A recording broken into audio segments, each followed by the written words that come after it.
Muy buenos días y feliz sábado. Es un placer verles nuevamente luego de una semana en la que no pudimos vernos, pero los veo a todos mejor, así que estoy muy feliz, también agradecido. Le damos la bienvenida también a las personas que nos están acompañando por primera vez. Santiago, que desde el Uruguay, bienvenido. Gracias por estar con nosotros. A Stephanie también, que estaba allá atrás, bienvenida. Jocelyn, que nos acompaña por segunda vez, esta es tu casa, así que gracias por estar. Y a cada uno de ustedes que siempre están acompañándonos y que nos visitan, siéntanse como en su casa. Vamos a meditar en la palabra del Señor en esta mañana. Y ustedes saben que en la Biblia encontramos muchas parábolas. Es más, Jesús en el Nuevo Testamento contó por lo menos 40 parábolas. Ahora, yo le pregunto a usted, ¿sabe usted lo que es una parábola?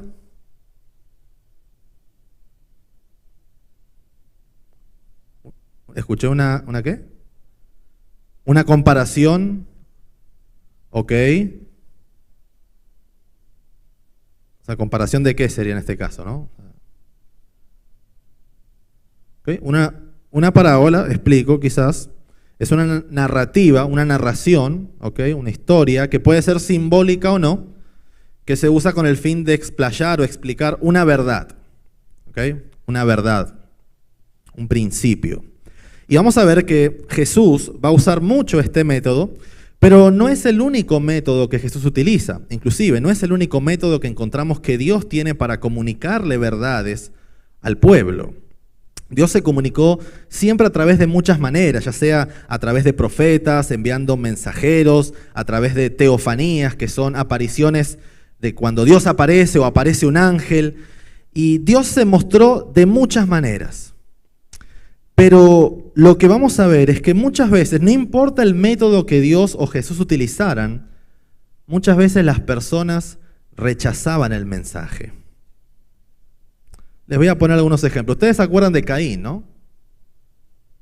Caín, hermano de Abel, Dios pidió un sacrificio, los dos dieron y la Biblia dice que Dios miró con agrado el sacrificio de Abel y no el de Caín. Y eso enojó a Caín, dice, y Caín fue, llamó a su hermano al campo y ¿qué hizo? ¿Se pusieron a hablar tranquilos? No, lo mató. Ahora, mire lo que sucede aquí, presta atención. Dios se le aparece a Caín. Y Caín le dice a Dios como que, yo no hice nada, Señor.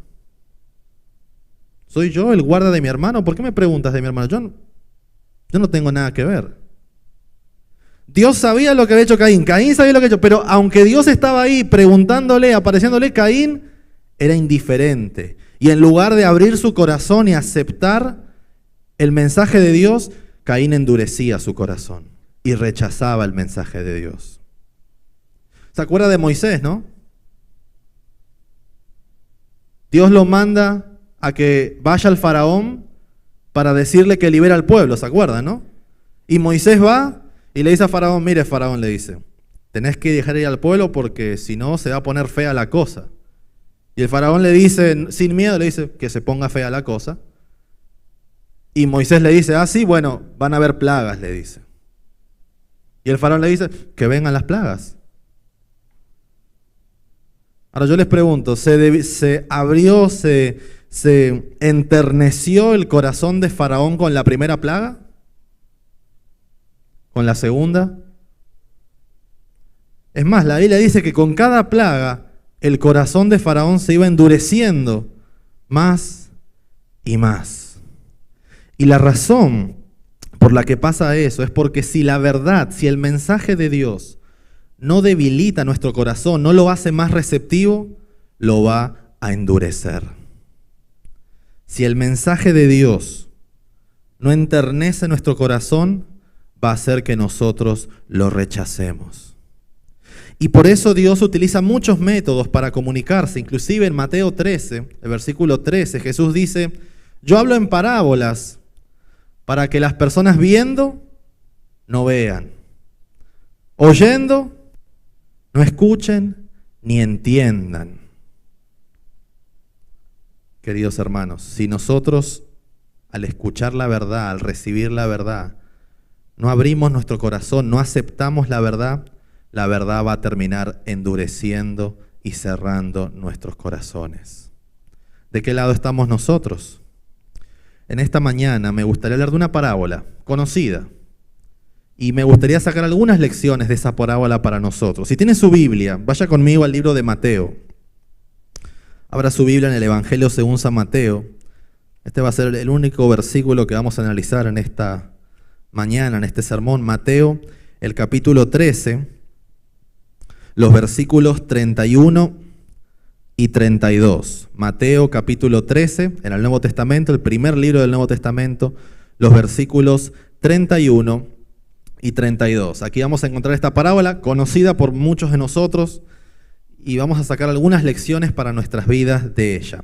Mateo capítulo 13, los versículos 31 y 32. ¿No?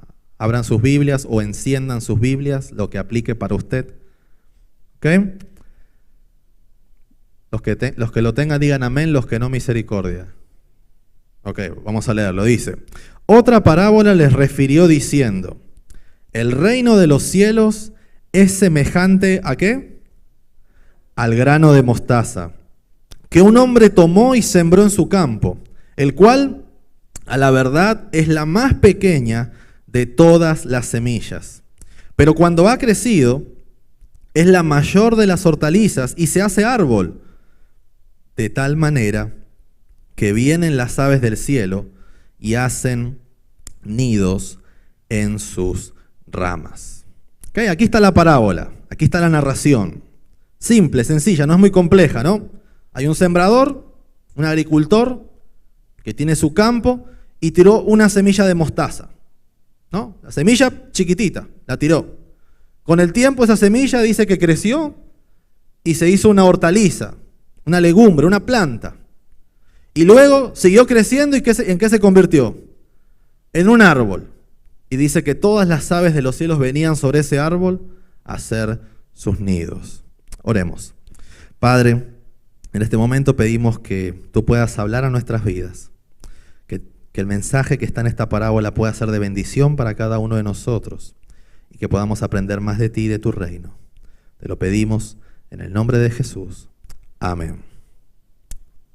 Le voy a pedir a Jefferson que me coloque el PowerPoint, por favor. Y yo le pregunto a usted, ¿sabe usted cuál es la semilla más pequeña del mundo? ¿La semilla de mostaza? ¿La del banano, dice Roberto de Paz? ¿Alguien tiene otra semilla que se le ocurra? El arroz, la semilla del arroz. Sí, Lucía. La de chía. Esa es chiquita, ¿no? Bueno, ¿quieres saber cuál es la más chiquita? No es la de mostaza. O sea, si usted creía que es la de mostaza, no es la de mostaza, ¿ok? La más pequeña, la siguiente, Jefferson. La más pequeña es la semilla de orquídea, que mide 0.2 milímetros. Muy pequeña. ¿Ok? Es la más pequeña dentro de todo lo que es el campo de las semillas. Es la más chica que hay. Inclusive, si pasamos a la siguiente, hay otras semillas también pequeñas, como ustedes mencionaron. Una de ellas es conocida, la fresa, que a muchos quizás les gusta, ¿no? Bueno, quizás a algunos no, pero a los que les gustan, que la conocen. La semilla mide menos de 1 milímetro. ¿Sabe usted cuánto mide la semilla de mostaza? Que es la que menciona aquí en este caso Jesús en la parábola. Si pasamos a la siguiente, Jefferson, por favor. La semilla de mostaza mide de 1 a 2 milímetros. ¿Ok? Ahora, mucha gente no va a decir, bueno, pero Jesús no se puede equivocar y la Biblia no se equivoca. ¿Y por qué Jesús, si no era la semilla más pequeña, por qué Jesús usa la mostaza? Habiendo otras semillas, como ustedes mencionaron, más pequeñas que la mostaza. Bueno, hay que tener dos cosas en consideración. Primero, la cultura. ¿Ok? El grano de mostaza, aunque usted no lo crea, es muy usado en la cultura judía, en un sentido casi proverbial, para enfatizar o presentar todo aquello que es pequeño. o muy pequeño, o casi insignificante, se utiliza la semilla de mostaza, ¿no? Como algo proverbial. Ellos cuando ven que algo es muy pequeño lo van a relacionar con una semilla de mostaza, un grano de mostaza, ¿no? Inclusive Jesús mismo dijo que si tuviésemos fe como un grano de mostaza, le diríamos a esta montaña, mueva de aquí para allá, ¿no? Entonces, montaña es lo opuesto a la grano de mostaza. O sea, si la semilla de mostaza era algo muy pequeño, la montaña es como una idea de algo muy grande, algo imposible, algo grandioso. Entonces, en la cultura judía, todo lo que es pequeño, todo lo que es insignificante, todo lo que es chiquito, es representado por un grano de mostaza. Entonces, un punto es eso. El segundo punto es el contexto. Posiblemente el grano de mostaza o la semilla de mostaza sea la semilla más pequeña que conociesen en ese tiempo, en aquella época y en aquella región. Porque posiblemente no existían orquídeas en esa área, ni tampoco la fresa. Entonces Jesús no iba a utilizar semillas que ellos no conociesen o frutas que ellos no conociesen. Jesús tenía que usar lo que ellos conocían. Y dentro del contexto que ellos conocían, la más pequeña era el grano de mostaza. Es como que haga de cuenta, ¿no? Que usted un día le dicen que vaya a, no sé, a México. Y usted en México quiere hablar de los encantos de comer, como las comidas deliciosas, ¿no? Y usted es, por ejemplo, no sé, colombiano. Y usted le quiere predicar eso a los mexicanos, usted le dice, ¿sabe qué? La comida más rica, lo más delicioso es la bandeja paisa, por decir algo. Los mexicanos lo van a mirar a usted como, ¿y eso qué es? No lo conocen. O no sé, si usted, por ejemplo, va a Argentina, de donde soy yo, y va y le dice a los argentinos, ¿sabe qué? El bocadillo, el aperitivo más glorioso son los tostones.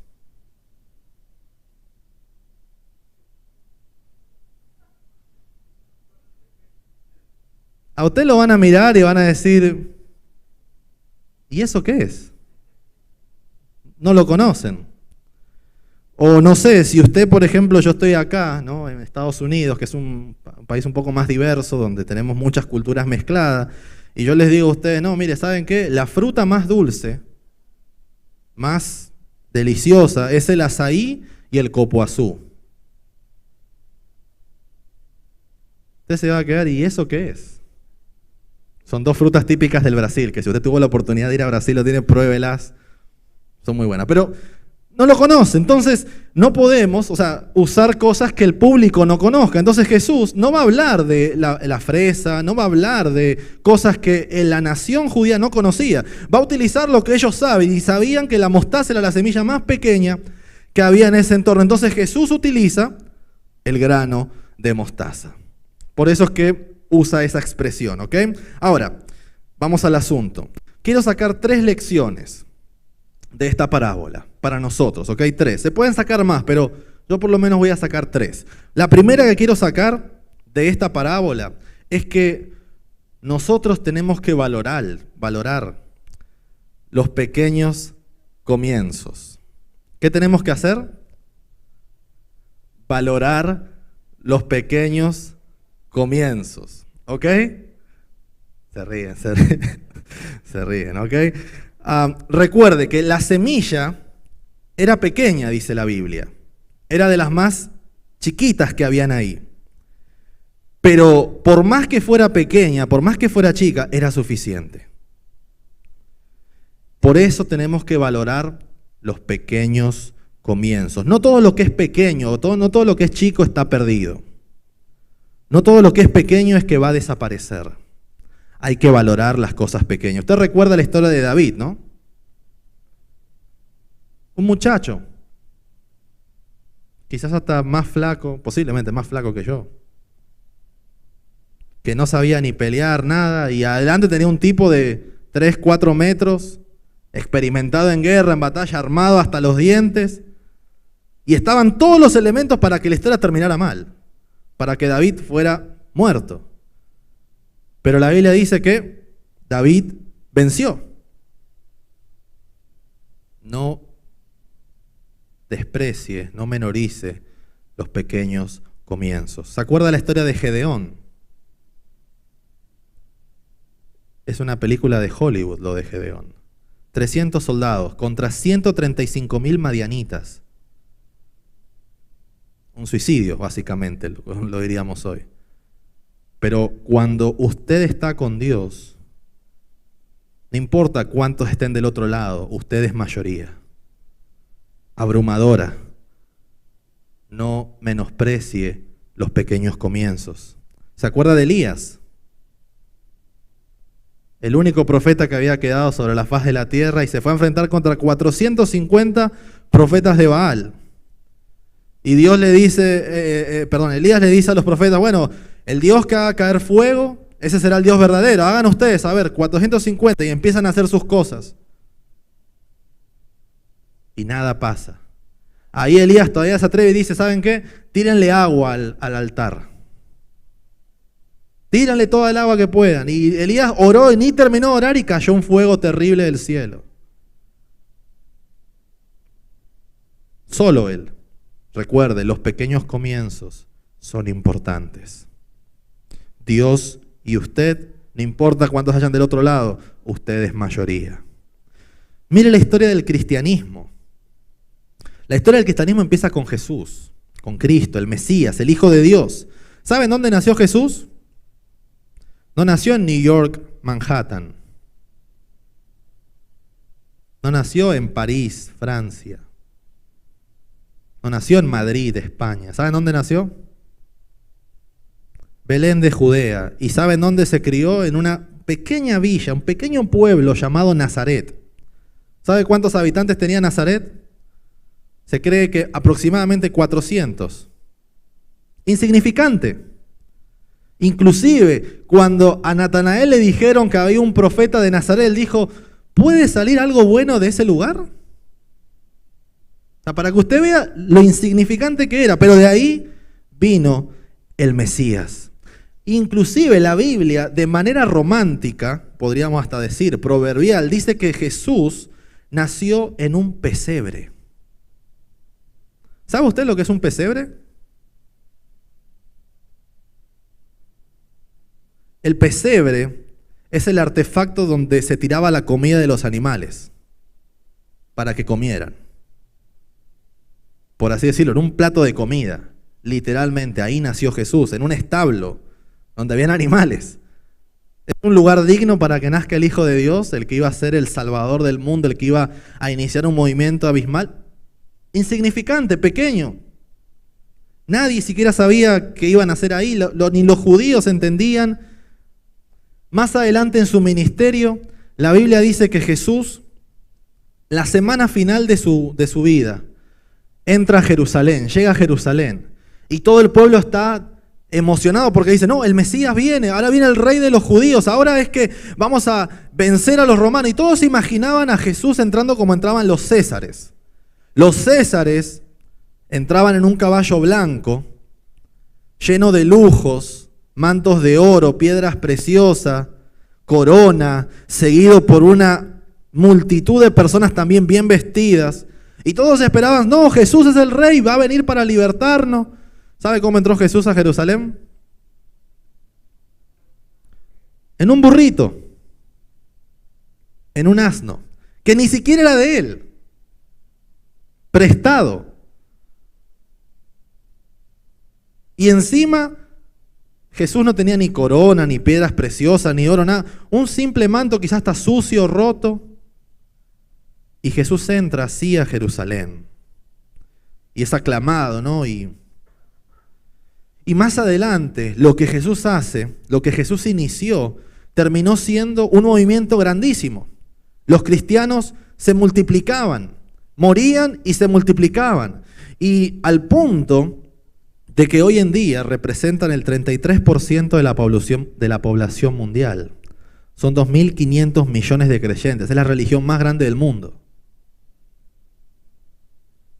Pero su comienzo fue pequeño, insignificante, casi desapercibido, pero llegó a crecer y fue algo grandioso. Recuerde, no menosprecie los pequeños comienzos.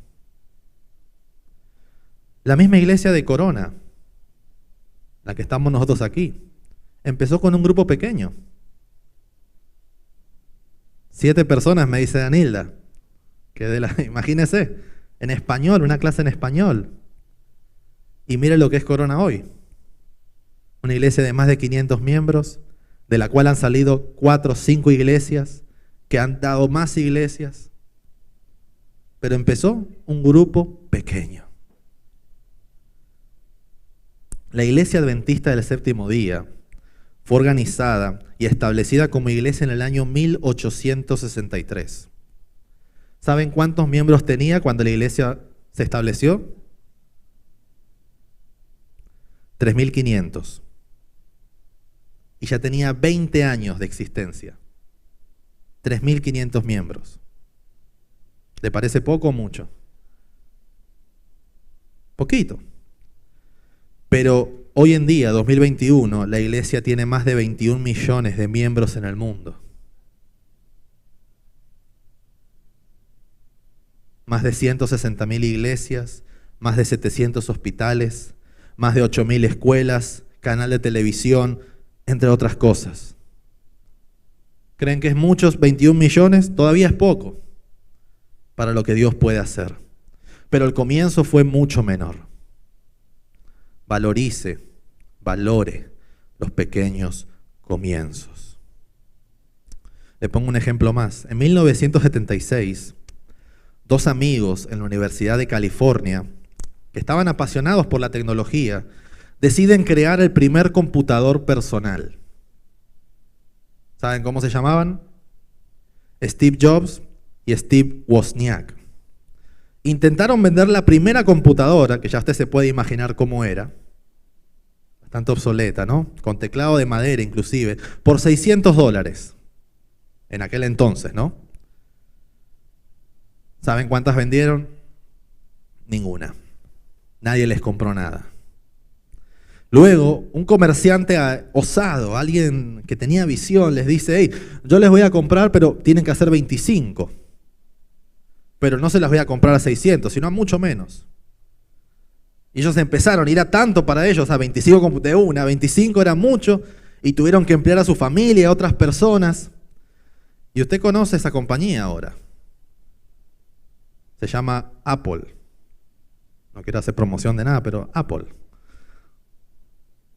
Que es la compañía hoy en día más rica a nivel mundial. Vale más de $2 billones. Y al punto de que Apple no se ha vuelto solo una marca, es un estilo de vida. Hay una identidad, hay una cultura en Apple. Todos los que tienen un iPhone o una Mac forman parte de ese estilo de vida. Y usted me puede decir, no, pero es exagerado. Los que tienen iPhone, intenten cambiar a Android. O a Windows, cambien. No, WhatsApp está en todos lados. La gente no lo hace porque se ha vuelto algo que, un sentido de identidad con la compañía. Pero empezó con 2 muchachos creando una computadora, algo que hoy en día es una eminencia. Recuerde, valore los pequeños comienzos, las cosas pequeñas. Lo mismo sucede, ¿no?, en nuestras vidas.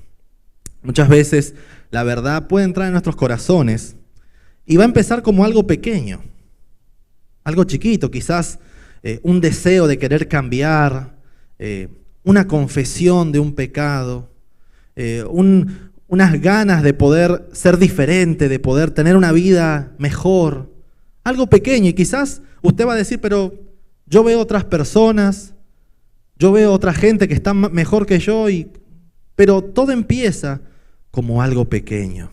No desprecie ese pequeño que nace en su corazón, porque Jesús nos dice que el reino de los cielos es como una semilla de mostaza, algo pequeño, pero que luego crece. Pero es pequeño en sus inicios. Eso me llega al segundo principio. El segundo principio o la segunda lección que quiero sacar de esta historia es que el crecimiento es un principio divino. Es algo de Dios el crecimiento. Recuerde, el grano de mostaza era pequeño, insignificante, era chiquitito entre todas las semillas. Pero la Biblia dice que creció y se volvió una de las mayores hortalizas, una de las mayores legumbres, una de las mayores plantas. Todo lo que Dios crea, todo lo que Dios establece, tiene el propósito de crecer. Usted recuerda a Adán y Eva, ¿no? En el Edén, Dios crea a Adán y Eva y hay una orden que Dios les dice, Dios les da, le dice, ¿qué es lo que tienen que hacer? ¿Quedarse de brazos cruzados y hasta morir o hay algo que les dice que tienen que hacer ellos? Multiplicarse. O sea, el objetivo de ellos era que crezcan, que se multipliquen, que se expandan. Y a medida que eso sucediese, Dios iba a ir expandiendo el Edén, porque ya iba a quedar pequeño para tanta gente. Pero la idea de Dios siempre fue crecer, que las personas avancen, que las personas se expandan. Pero mucha gente usted va a ver que va a decir, no, yo no quiero crecer más. Yo aquí me quedo. Porque me da miedo tomar esta decisión, me da miedo hacer... Yo aquí estoy bien, hasta aquí llegué. Pero Dios quiere que nosotros, crezcamos. Ahora, yo sé que crecer duele, pero es lo que Dios nos manda. Cuando uno es un bebé, uno quizás tiene los mejores momentos de su vida sin quizás uno recordarlo. Porque cuando uno es bebé, a uno lo visten, a uno le dan de comer, le dan su biberón, lo llevan a dormir, le dan cariño, lo cargan, no tiene que caminar, no tiene que trabajar, no tiene que estudiar, no tiene que hacer nada. Disfruta, la vida es bella. Pero cuando el niño crece y se hace adulto, la vida cambia un poco porque ahora se tiene que vestir solo, le toca comer solo, ya no hay nadie que le dé biberón, ya no hay nadie que lo lleve a la cama a dormir, le toca trabajar, le toca estudiar, le toca crecer y desenvolverse. Nadie espera, ¿no?, que tener 50 años y seguir esperando que le den su biberón y le den que lo cambien de ropa. No sucede. ¿Por qué? Porque Dios quiere que nosotros crezcamos. Todos nacemos, ¿no?, en el mundo espiritual, en el reino de Dios, como bebés espirituales. Y cuando uno es bebé espiritual, uno necesita leche espiritual. Pero a medida que uno va creciendo, la leche cumplió su función, pero ahora necesita alimento sólido. Porque usted no puede llegar a los 40 años siguiendo tomando solo leche. Usted necesita comer carne, necesita comer vegetales, necesita comer legumbres, necesita nutrirse. Bueno, en la vida espiritual sucede lo mismo. Dios quiere que nosotros crezcamos, no que nos quedemos estancados. Nadie puede decir, oh no, yo tengo 30 años en la iglesia y estoy igual que el primer día que llegué. Tengo 40 años en la iglesia y todavía sigo luchando con el mismo pecado. ¿Será eso una experiencia de crecimiento espiritual? Y lo otro importante en el crecimiento es la dieta. Lo que usted come. ¿No? Nadie puede esperar aquí, por ejemplo, que dice, no, Señor, ¿por qué nunca puedo estar en forma? ¿Por qué mi six-pack nunca se convierte en six-pack, sino que se queda en un pack nada más? ¿Por qué? Pero si usted se pone a ver lo que esa persona come, cuántas veces come y qué tipo de comida come, usted va a encontrar la respuesta sencillamente a por qué eso sucede. ¿No? La dieta es indispensable. Si usted quiere tener, ¿no?, salud, usted quiere tener cierto físico, usted tiene que controlar qué es lo que usted come. Bueno, en la vida espiritual es lo mismo. Usted no puede esperar ser fuerte espiritualmente si usted come redes sociales, si usted come novelas, si usted come películas.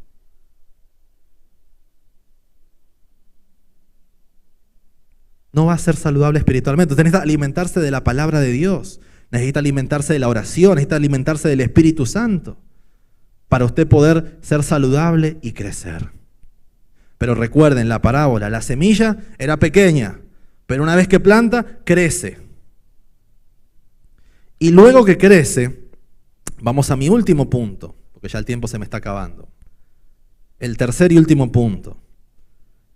Y ese es que el reino de Dios, acepta a todos. ¿Qué fue lo que dije? El reino de Dios acepta ¿a cuántos?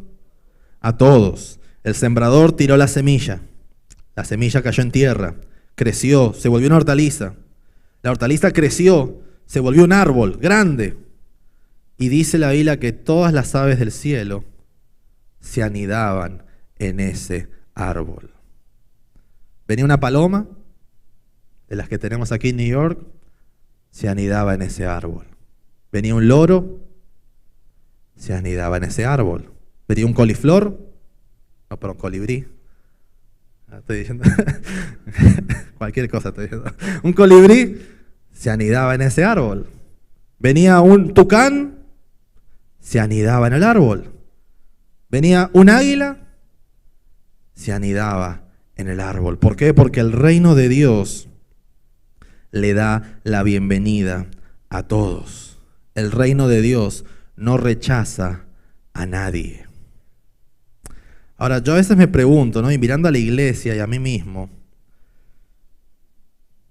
y me pregunto si Dios quizás rechazaría a ciertas personas que quizás yo rechazo y que no serían bienvenidos para el reino. No sé qué creen ustedes, pero ¿creen ustedes que Dios rechazaría a un reformista? ¿Dios rechazaría a un vegano? ¿Dios rechazaría a un criminal? ¿O Dios rechazaría a un defensor de los derechos humanos? ¿Dios rechazaría a un activista del LGTB? ¿Dios rechazaría a una señora que asiste al culto todos los sábados? ¿A un refugiado? ¿A un empresario? ¿A un abogado de políticos? ¿Será que Dios lo rechazaría? ¿A un joven skater que tiene muchos tatuajes? ¿Será que Dios lo rechazaría? ¿Un gamer que pasa jugando videojuegos? ¿Será que Dios lo rechazaría? ¿Un adicto a la pornografía? ¿Será que Dios lo rechazaría? ¿Una pareja que vive sin estar casada junta? ¿Será que Dios la rechazaría? ¿A una madre soltera? ¿Será que Dios la rechazaría? ¿A una familia completa, papá, mamá, hijos? ¿Dios lo rechazaría? ¿A un drogadicto? ¿Será que Dios lo rechazaría? ¿A un chismoso? ¿Será que Dios lo rechazaría? No, y la lista puede continuar, pero la pregunta es, ¿será que el reino de Dios rechaza a alguno? Yo creo que no. Pero muchas veces los integrantes del reino rechazan a los que el reino recibe. Y esta parábola nos quiere enseñar a nosotros que tenemos que ser muy cuidadosos de no discriminar o rechazar a aquellos que el reino acepta. Porque la Biblia dice que este reino recibe a todos, acepta a todos. Todas las aves venían a hacer nido en ese árbol. Recuerdo una vez la historia de un pastor que lo estaban moviendo a una nueva iglesia. Como costumbre, se mueve de distrito. Y ese pastor quería saber qué tan amistosa o qué tan acogedora era esa iglesia a la que él iba a ir. Entonces decidió, ese sábado que le iban a presentar, ir vestido como un vagabundo. Hacerse pasar como un vagabundo. Y llegó, y apenas entró a la puerta, ya lo miraron mal los diáconos. No, pero nadie le dijo nada. Él pasó, nadie lo saludó, todos lo miraban así como, ¿y este quién es? ¿Qué hace acá? Él entró. Una señora le dijo, perdón, ¿será que se puede retirar o se puede mover para otro lado? Se movió a otro lado. No, y la gente que lo veía lo iba mirando mal y se sentaba ahí, la gente se alejaba de donde él se sentaba. Hasta que llega el momento que el pastor que estaba en la iglesia dice, bueno, vamos a presentar al nuevo pastor de la iglesia.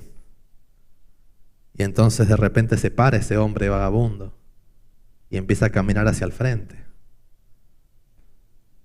Ya usted se puede imaginar el sermón de ese sábado, ¿no? Creo que no hacía ni siquiera falta predicar un sermón ese sábado. Pero, queridos hermanos, seamos cuidadosos de no tener prejuicio con las personas. Por cómo se visten, por qué comen, por qué música escuchan, por cómo es su estilo de vida. Seamos cuidadosos de ser prejuiciosos con los demás, porque el reino de Dios recibe a todos. Inclusive, en el capítulo 18 de Jesús encontramos una historia donde los discípulos le dicen a Jesús: Señor, ¿quién va a ser el más grande en el reino? ¿Quién es el mayor? Porque ellos querían ser como que el de la derecha, el de la izquierda, el que... Y Jesús le dice: ¿quieren saber quién es el mayor? Bueno, hagan un círculo, les dice. Acá vamos a juntarnos. Y manda a buscar un niño y lo pone en el medio. Ahora, ¿quién era un niño en el tiempo de Jesús? Nadie. No tenía voz, no tenía voto, no podía participar de los cultos, no podía hacer nada. Era lo más insignificante, lo más que había, un niño. Y Jesús lo pone ahí en el medio y dice: ¿saben quién es el mayor? Tiene que ser como el niño.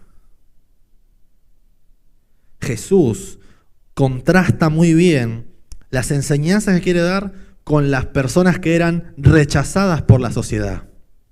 Cuando Jesús quiso hablar del amor hacia el prójimo, ¿saben a quién utilizó de ejemplo? A un samaritano, que ni conocía de Dios, que no tenía conocimiento de la palabra, que inclusive era enemigo de los judíos. Nadie les hablaba, y Jesús lo usa como ejemplo de amor. Cuando Jesús quería hablar de la gratitud, ¿saben a quién usa? A una prostituta. Una mujer que era rechazada socialmente por su pecado. Cuando Jesús quiere hablar de la gratitud en las ofrendas, ¿saben a quién usa? A una viuda. Jesús siempre contrasta, ¿no?, los principios con las personas, porque para Jesús no había nadie que fuera excluido del reino. En el reino de Dios no importa tu color de piel.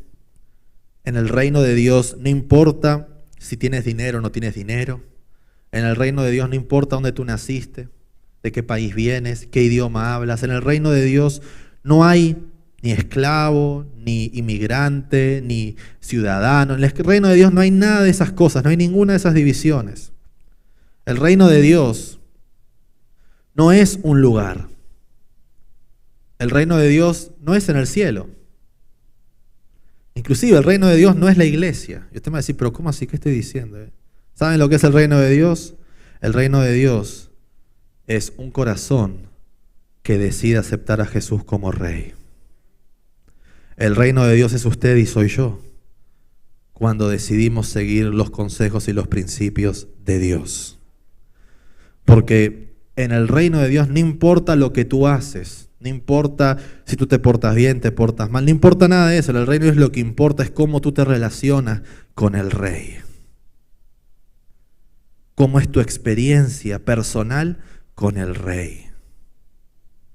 Eso es lo que importa en el reino de Dios. Y usted me puede decir que me estoy inventando esto, que estoy exagerando. Mire lo que dice la Biblia.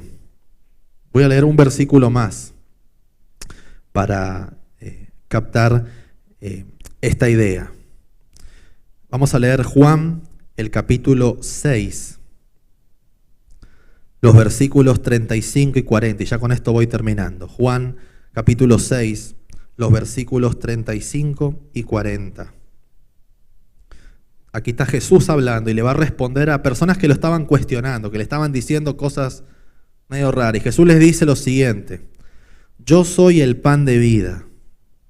El que a mí viene nunca pasará hambre, y el que en mí cree nunca más volverá a tener sed. Pero como ya les dije, a pesar de que ustedes me han visto, no creen. Todos los que el Padre me da vendrán a mí. Y el que a mí viene, ¿qué dice? No lo rechazo.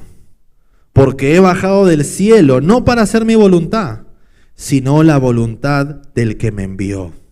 Y esta es la voluntad del que me envió, que yo no pierda nada de lo que Él me ha resucitado, sino que lo resucite en el día final. Porque la voluntad de mi Padre es que todo el que reconozca al Hijo y crea en Él tenga vida eterna, y yo lo resucitaré en el día final. Querido hermano, querida hermana, ya para concluir, ¿estamos viviendo la experiencia del reino? No me tiene que responder. Una pregunta capciosa para usted personal. ¿Nos estamos relacionando con el Rey que da el crecimiento? Si se olvidó todo lo que yo dije en esta mañana, recuerde 3 cosas. Número 1, valore los pequeños comienzos. Todo camino largo, toda vida cristiana exitosa empezó con un primer paso, con un pequeño comienzo. Número 2, entienda que el crecimiento es parte del plan de Dios. Usted no puede quedarse igual, tiene que crecer en su vida, en todos los aspectos de su vida, pero sobre todo en su vida espiritual. Y tercero, acepte que el reino de Dios acepta a todos.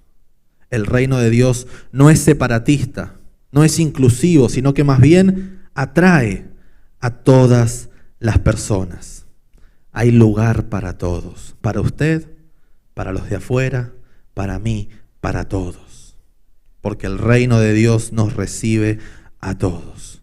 Y es mi deseo, ¿no?, en esta mañana, que cada uno de nosotros podamos tener la experiencia que Jesús describe en esta parábola, la parábola del grano de mostaza. Que nosotros podamos dar ese primer paso, dar ese pequeño comienzo, empezar a crecer en la vida cristiana, empezar a desarrollarnos, a avanzar, a expandirnos, y que también seamos de los que formen parte del reino y aceptemos a todos los que quieran formar parte de ese reino. Si es tu deseo en esta mañana que la semilla de mostaza, el grano de mostaza, nazca en tu corazón, sea sembrado en tu corazón, y que esa semilla crezca en tu vida y te transforme, colócate en pie para terminar con una oración, pidiéndole a Dios que plante la semilla del reino en cada uno de nuestros corazones. Oremos. Padre, te damos gracias porque tu palabra es clara. Gracias por los mensajes que tú nos has dejado en ella para cada una de nuestras vidas. Te queremos pedir perdón, Señor, si en alguna cuestión no hemos estado viviendo como ciudadanos del reino. Te pedimos que nos ayudes, Señor, a que podamos transformar nuestras vidas. Que la semilla de mostaza, que el grano de mostaza pueda ser sembrado en nuestros corazones. Que esa semilla, Señor, no se quede muerta ahí, sino que pueda crecer. Que nosotros podamos fortalecer nuestra relación contigo. Que podamos dedicarte tiempo para estudiar tu palabra, para orar, para consagrarnos a ti. Y que podamos vivir la experiencia que tú quieres para cada uno de nosotros, Señor. Ayúdanos día a día a ser ciudadanos de ese reino, a manifestar el amor que tú manifestabas, a aceptar a todos aquellos que tú aceptabas, Señor, y a poder ser una luz para otras personas que no te conocen. Te lo pedimos todo, Señor, humildemente, no por nuestros méritos, sino en el mérito de tu Hijo amado Jesús. Amén.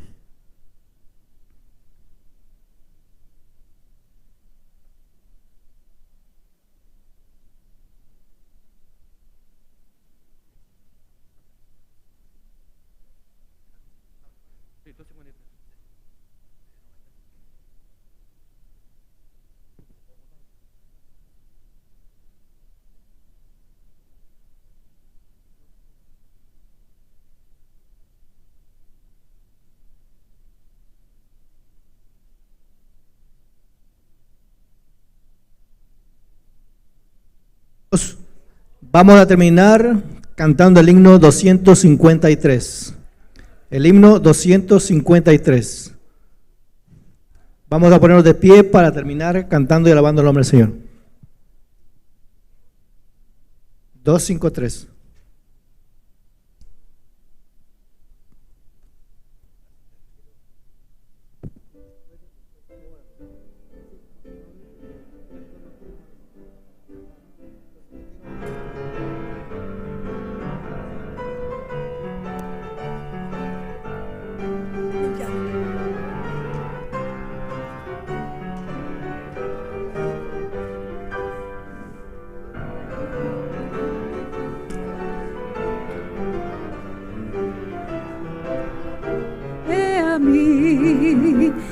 Más anhelo en alas de fe subir y más cerca estar de ti. Aún más cerca de tu cruz, llévame, oh Salvador. Aún más cerca de la luz, viva yo, buen pastor. A seguirte a ti me consagro hoy, motivado por tu amor. Y mi espíritu, alma y cuerpo doy por servirte, mi Señor. Aún más cerca de tu cruz, llévame, oh Salvador. Aún más cerca de la luz, viva yo, buen pastor. Oh, con pura y santa delicia es de tu comunión gozar, conversar contigo y tu dulce voz cada día escuchar. Aún más cerca de tu cruz, llévame, oh Salvador. Aún más cerca de la luz, viva yo, buen pastor. De tu gran amor no comprenderé cuál es la profundidad, hasta que contigo, Jesús, esté en gloriosa eternidad. Oh, más cerca de tu cruz, llévame, oh Salvador. Oh, más cerca de la luz, viva yo, oh buen pastor.